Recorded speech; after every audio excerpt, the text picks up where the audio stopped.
أوقفت عناصر الشرطة بولاية أمن الرباط صباح يوم 11 ماي شخصا يشتبه في تورطه في قضية تتعلق بحيازة وترويج المخدرات والمؤثرات العقلية، وذلك في إطار عملية أمنية ميدانية دقيقة.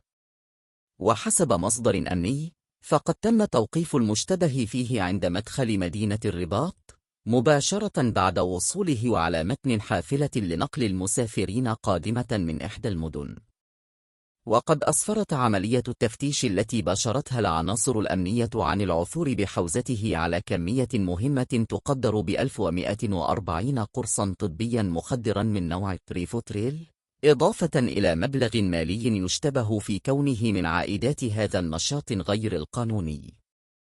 وأضاف المصدر ذاته أن عملية تنقيط الموقوف في قاعدة بيانات الأمن الوطني أظهرت أنه يشكل موضوع مذكرة بحث على الصعيد الوطني، صادرة عن مصالح الشرطة القضائية بمدينة سلا الجديدة، على خلفية الاشتباه في تورطه في قضايا مماثلة تتعلق بترويج المخدرات والمؤثرات العقلية.